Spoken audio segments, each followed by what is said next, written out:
Good evening. I'm Kathy Conrado, and I'm at 937 Oxford Way. And you may be asking, who or what is RIMI? So turning to slide 21 on the next page, this slide explains that RIMI stands for Regional Economic Models Incorporated. And on 2014, CCL contracted with RIMI to conduct a macroeconomic study of the fee and dividend proposal. RIMI has been used by cities, states, and regions to determine many other economic issues. It has been used by governmental and private sector clients, including the California Department of Finance and MIT. It has been featured in the Wall Street Journal as a noteworthy economic modeling company. And looking at slide 22, on the right side of your paper, we examine carbon fee and dividend as compared to cap and trade, which exists here in California. CCL believes that a free market approach to limiting carbon emissions is preferable, as it would lead to more private investment in renewable energy.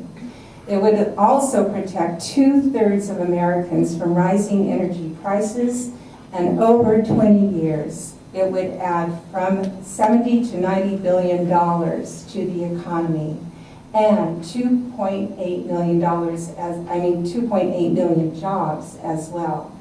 Projections show that it would lower carbon emissions faster than would cap and trade. Down at the bottom in slides 23 and 24, we see that the carbon fee and dividend proposal is considered by some leading conservatives to be an effective solution to limiting carbon emissions. On the left, we have George P. Shultz, former Secretary of State under President Reagan, who is a member of the Board of Advisors for Citizens Climate Lobby. And on the right, Robert D. Inglis, a former U.S. representative from South Carolina, who is the founder of the Energy and Enterprise Institute and is CCL Advisory Board. I want to thank you for your time and for your attention. We really appreciate this. Thank you, Kathy. Jerry Jackman, a lifelong Modesto resident. The last page in your handout shows the Gibson resolution. It's not directly related to the proposal before you, but it shows that 11 Republicans have already co-sponsored a resolution in Congress that we would hope that Congressman Denham would join in supporting. So far I know that there's only one West Coast congressman represented. I'm no scientist, but I do follow the news, and just in the last 8 months since we first brought this resolution before the council, a lot has happened. In December, a historic climate agreement was signed by 195 countries, which includes the goal of keeping the increase in global average temperature to, quote, well below 2 degrees centigrade above pre-industrial levels. That's a tremendous achievement diplomatically. However, global warming of nearly 1 degree centigrade has already occurred, and analysis of the Paris pledges has revealed that even assuming full implementation, warming would be around 3 degrees centigrade or 4.8 degrees Fahrenheit with catastrophic consequences. In January, just this last month, we learned that 2015 was globally the warmest year ever recorded. Ominously, 2015 surpassed the 20-year average temperature by 0.52 degrees Fahrenheit. On January 20th, that's just less than 2 weeks ago, the public television program Nova aired Mystery Beneath the Ice, which revealed that the ice shelf around Antarctica has declined 80% over 30 years, and that the reproduction of krill, which play a vital role at the base of the food chain, is disrupted because the ice shelf now forms later and melts earlier. In effect, Arctic winter is an incredible 90 days shorter than it has been historically.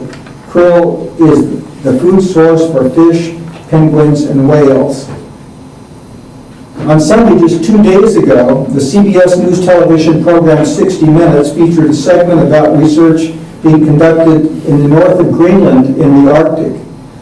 It showed an ice core pulled up through a deep hole in the ice. The scientists said that the sample covered 10,000 years. He noted that it revealed periods of warming and cooling. The 60 Minutes reporter asked about the changes.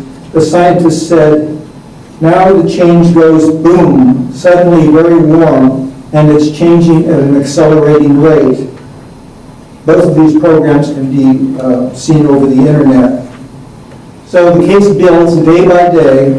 It is clear that not enough is being done to slow or stop the buildup of greenhouse gases. American adoption of this carbon fee and dividend provides a simple, strong tool to lead the world toward a more secure future. Thanks for your attention. Thank you, Jerry.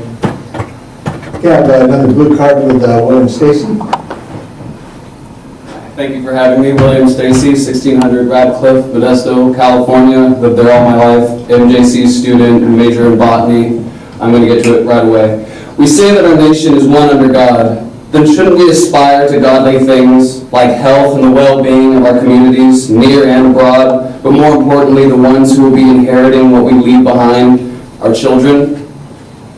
Lead paint was once healthy, but first science and then experience has proven that false.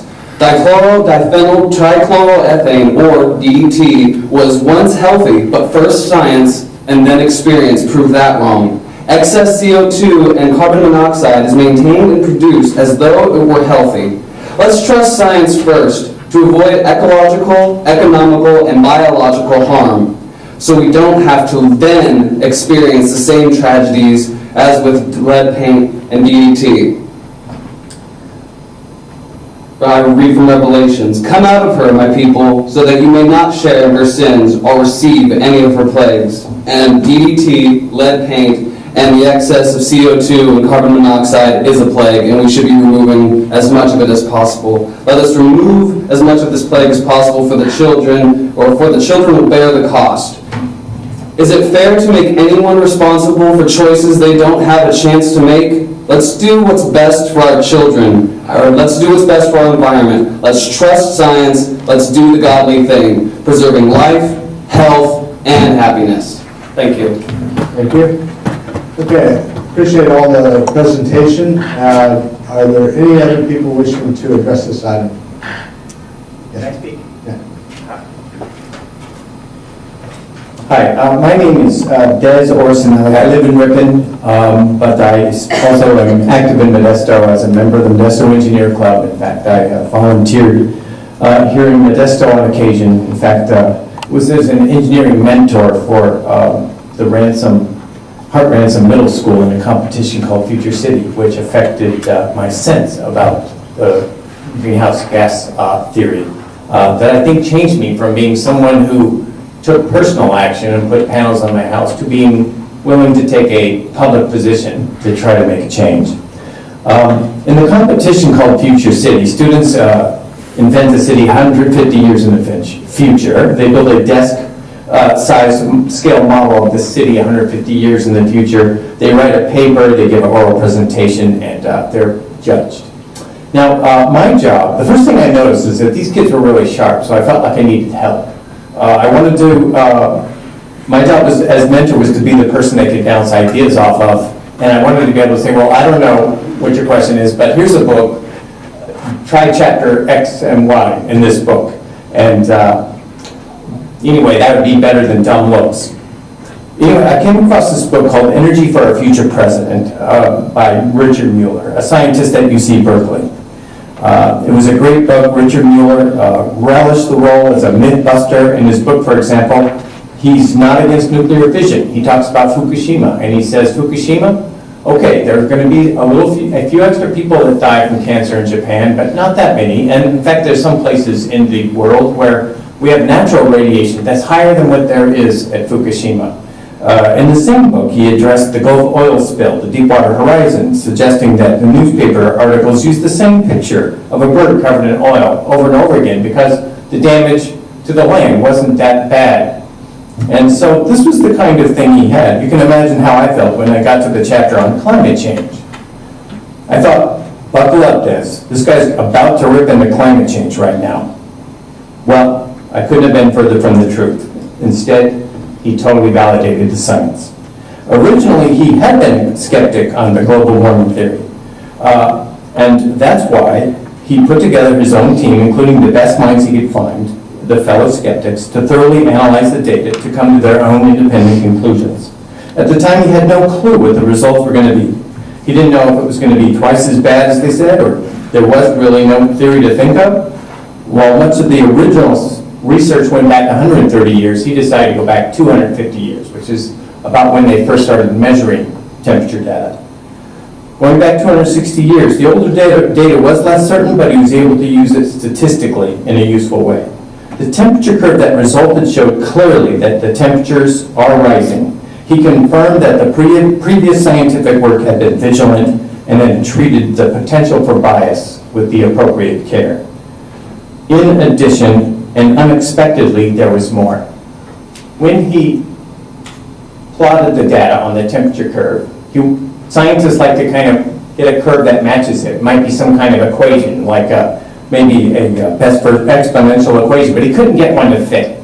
So he tried something like parabolas. He tried U.S. population, and nothing could match the curve that he got. And then he just hit it. It's like, what if I just try to match the CO2 curve to the temperature curve over the last 260 years? Boom! And it was an exact fit. It was an exact fit.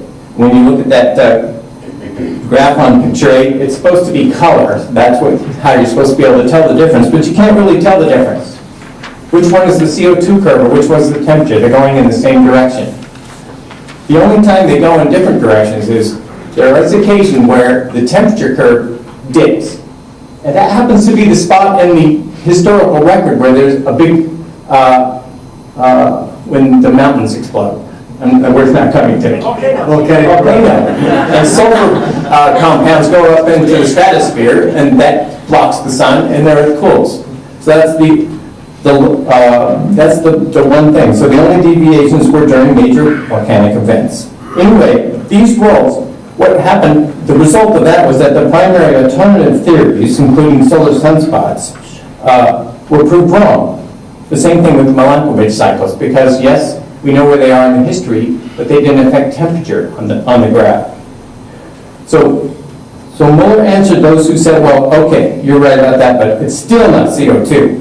Just too random to pin down. What was Muller's answer when people said that? He goes, really? It's something else? And it just so happens by accident that the temperature gauge matches the CO2 record? Are you serious? And he's right.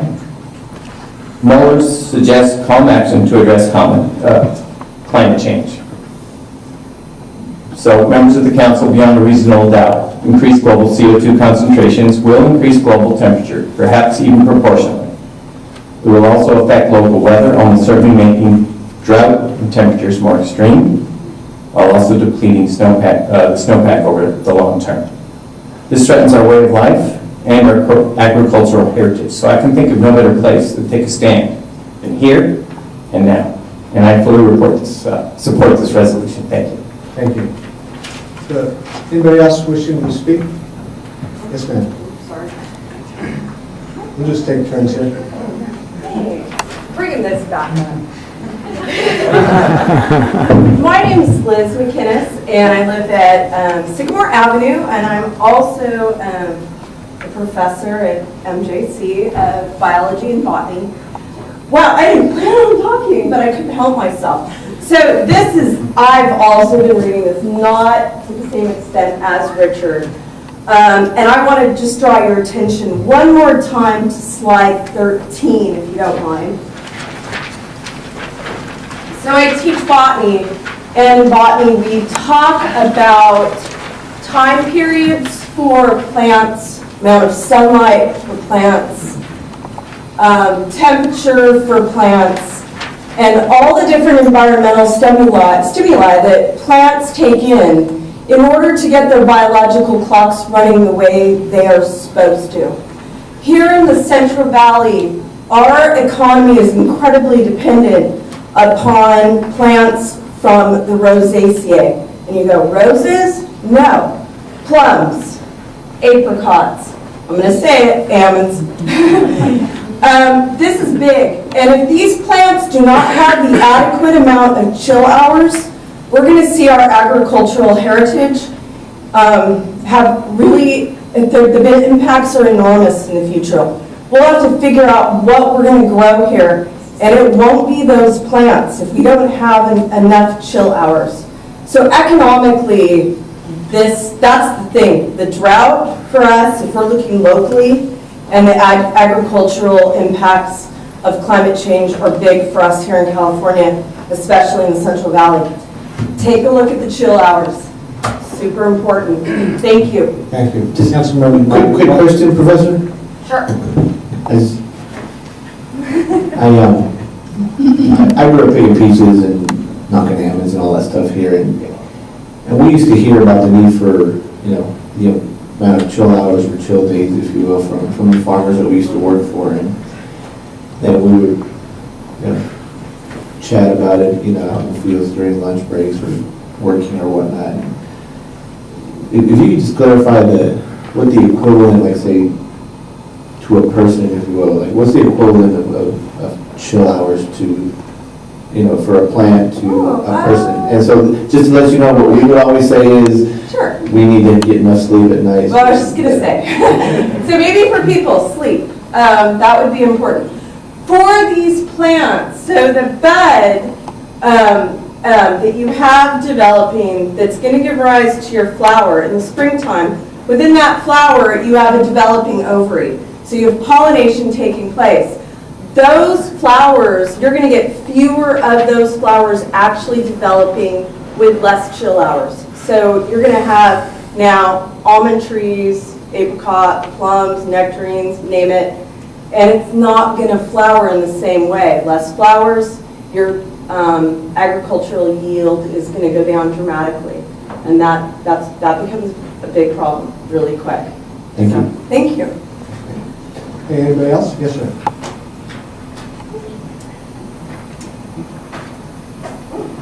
Hello.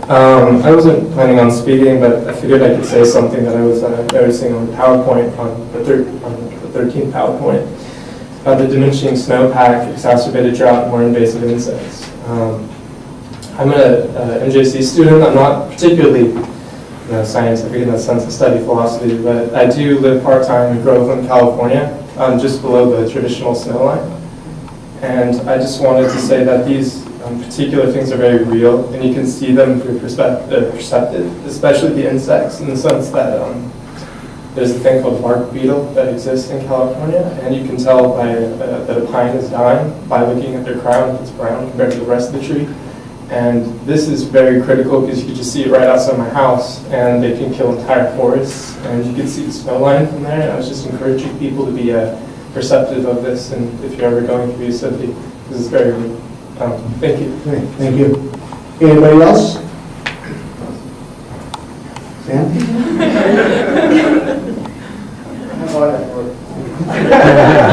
You're going to wax poetic? I'm sure you guys are tired of hearing, so I want to speak not as a scientist, but just as a citizen. Everybody's given their address, so I prefer not to. Is that okay? I live at the corner of hope and change. I've been in Modesto 16 years, and I'm a poet and a scientist, but I just want to say I really love being proud of Modesto. I love when people say bad things about Modesto, and I can retort. And so as a citizen who drives an 8-cylinder 350 Chevy and feels very guilty doing so, I just hope that this council does support this initiative. I think passing a resolution like this will be a real feather in the cap of Modesto, the city of Modesto, and I think it will echo throughout the Central Valley. I think this is something you might hear at Berkeley or some Bay Area city, and I think we can be more progressive than that, and I think we can provide some leadership in the Valley with a resolution like this. And I would reiterate, this is a symbolic gesture to anybody on the council who might be thinking that this does have a financial or other impact. It's symbolic, but that's how change starts. Very small in towns like this. So I look forward to your support. Thank you. Thank you, Sam. Anybody else? Yes, sir. Hello, my name is Don Messemer. Liz, my wife, just spoke a while ago.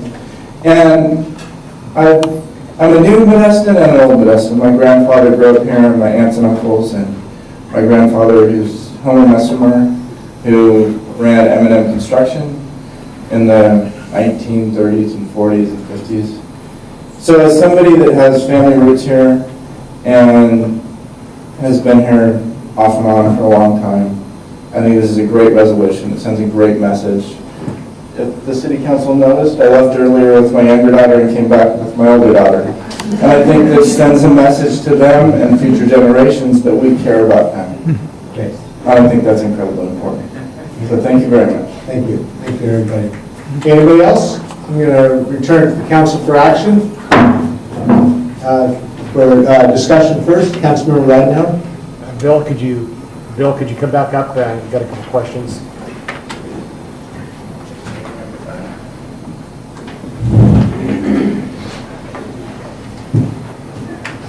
This is, I don't know if I'm on or not. You're not on. Whatever. You're on, I'm sorry. Okay, I'm on now. Great presentation, and you know I'm one of the skeptics, and probably you're still a skeptic, but I have a couple things. Is tonight a specific important night for this to pass? Was there a deadline for this to get to your process to other cities and to the congressman? We talked about this when we met with you. I think we originally introduced this in May, and then it was tabled for the discussion, and we've been meeting from a few months with you and other city council members to discuss this. So I think the reason we're meeting tonight, I don't know exactly why, but just basically that we want to move on. Sure. I mean, we want to, so, yeah. Let me pitch in there for a minute.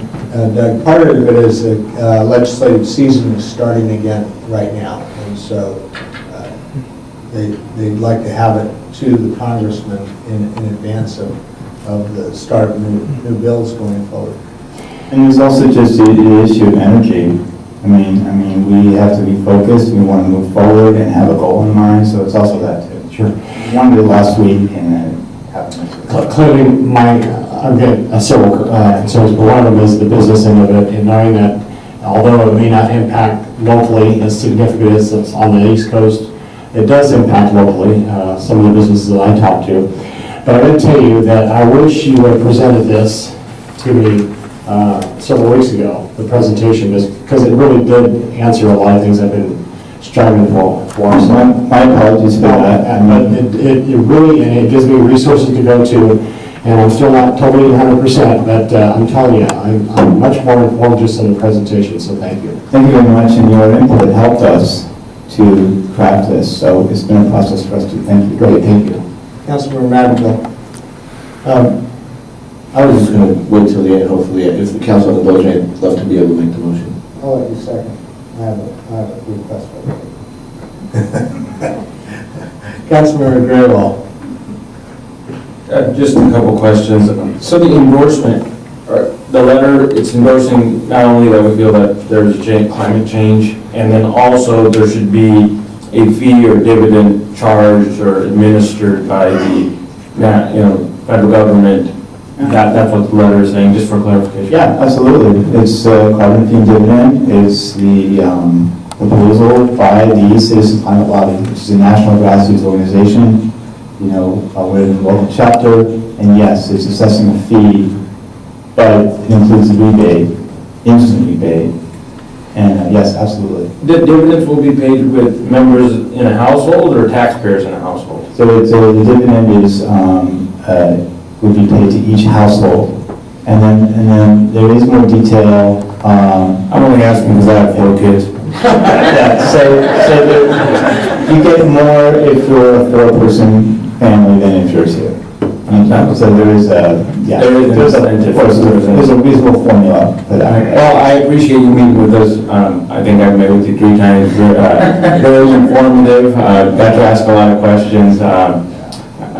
My only one concern with this, I think this is national policy issue that we're really starting at the local grassroots level. I met with Congressman when he was in town when he was off session a couple of weeks ago, and then I met with his staff. I don't think he's even really had enough conversations on where he's leaning or what he's thinking to go with this. And I don't know if our letter of endorsement is going to sway his decision one way or the other. But I don't think it would hurt. It won't hurt, but I wanted to kind of get where he's already, if he's already informed on it. When we met with him, we went over it, and he said, he flies back and forth to Washington a lot, and that he would be reading it. So we have been asking him to follow up, and we're going to continue that conversation with him. This is just part of the conversation with Representative Dunn. Perfect, thank you, and thank you for always meeting with us and updating us on the initiative. Councilor Miller. Yes, I'm not on. I'm not on. Yes, now I'm on. Okay, I'm just curious. Are you just showing Republicans because that's the only people that are backing this, or have you not, the Democrat, the representatives that are Democrats are not informed enough, or it's just curious because these are all Republicans that you have here. Yes, so on the front page, slide 3, I don't know if James Hansen's Republican. I don't know about Catherine Hayhoe, I don't know about retired Admiral David Titley. But on the back, you're right. You mentioned 2 prominent Republicans, and the reason for that is it is usually polarized where Republicans are more distrustful, Democrats are more trusting in science. Unfortunately, it's that way, so that's our way of saying, hey, this is bipartisan and inclusive. So that doesn't, I don't think that the CCL does have many liberals and Democrats as well, if that's your question. So it's very inclusive. Did I answer your question? Maybe not. Kind of. Anybody have any more questions of Bill? I do. Bill, because I didn't have the stuff, so I've really been trying to do some background on it. And tell me the difference between cap and trade, what's currently the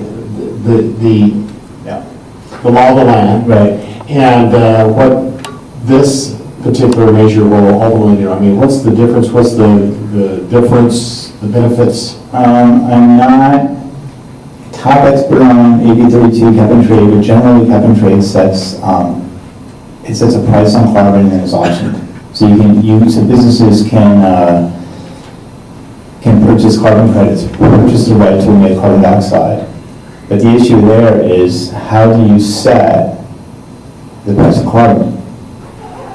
Right, it's not done through the free market. Bill? Oh, yeah. Okay, so the major difference... You need to come up to the mic.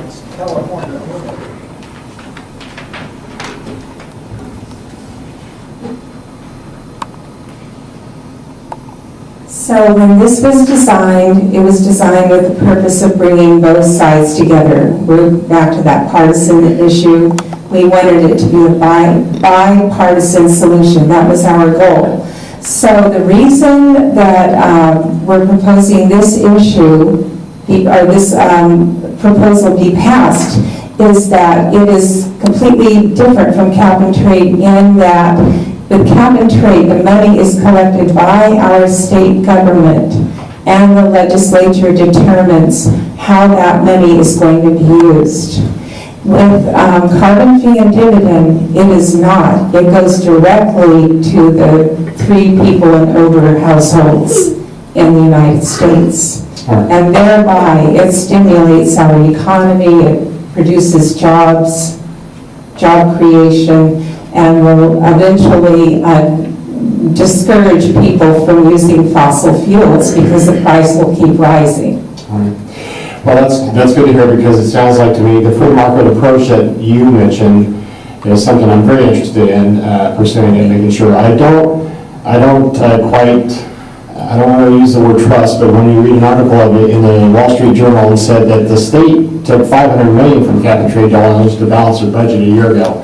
That's the kind of fear that I have for any kind of program that the government's involved in. That wouldn't exist with CFD. Yes, sir. Thank you.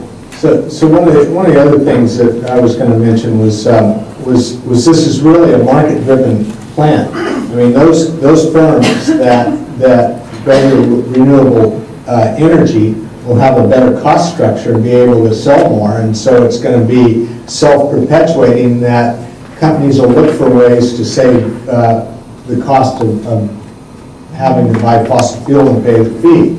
You look at places like Del Monte that put in all solar there, would have a big benefit on the market against other chip makers that don't do that or something. So, anyway. That's all. Okay. Like we said, so with cap and trade, the government decides what to do with a lot of it. With this, there's no government except for processing it, that's it. And that's why, and liberals also like this, everyone likes this because it's the fastest way of reducing CO2. Thank you, Bill. Okay, thank you, Bill. Councilmember Zalaki. I actually have a question for those waiting in line. Quick question on the, again, as you have heard pretty much from everyone, thank you for the information and the way it's been presented, because it allows some provocative thinking and clearly to answer the question that was asked, why is it why are there so many Republicans that are being directed, because the Republicans are in the House that are skeptic about global warming. We need both aisles. What's that? We need both aisles. Correct. Yeah, absolutely. So I understand that. Yeah. And understand why there is a direction sort of enhancing why some Republicans have people like George Shultz, particularly an old line Reaganite, would support this, causes Republicans to pay attention or look at it. So I want to thank you for, and everyone that has taken time for taking your time to present this information. In light of that, some of the challenges, I'm not sure this is the best system. I'm not convinced yet. Because it gets back to taxation, and taxation, when it's taken from one source, is actually a wealth transfer of form. And so when you ask the question on the slide number 2, it says, places a steady rising fee on CO2, sorry, I put my glasses on, content on fossil fuels. Do you know where it caps out or how often escalates? Can you explain that? I think we have someone else who knows more of the detail who might come up and answer that. As in general, over a 20-year period, it's going to cap out to where each household is getting an average of $300 a month. So again? $300 a month in direct deposits. And that's a maximum where it caps out at that. By the way, George Shultz calls this a fee, not a tax. Okay. Because it's revenue neutral. Because the government doesn't keep any of it. Okay, so it's revenue neutral to? Revenue neutral from the point of view of the government. The government receives no revenue from this. Okay, but the cost of that of processing fossil fuel is going to rise. Yes. And so it will burden families, some families. Except they're getting $300 back a month. Not everyone, a percentage. It says every household will get, at the max, after 20 years, every household will get $300. Okay, let me see where I found that. And that would outpace the increased cost of commodities. And this is all toward the REMI study. So these questions we could answer through the REMI study. And I think Jody has more detail on that. Yeah, I saw something where it was proportion, not to everyone, but to selections. And so, go ahead. Yeah, that's exactly what I wanted to address. It's 2/3, this is most likely, I think, what you saw, 2/3 of American households will either be unaffected by this financially because the rebate will balance out that extra cost, or they will actually, it will be beneficial because the dividend will be more than what they're paying in increased energy prices. Now, the 1/3 that's left, as far as Americans not getting as much as what they're going to pay, that's generally Americans that use more energy, generally upper class Americans that consume more carbon. With this, the poor and the middle class actually benefit and it protects them. Okay, thank you. Thank you.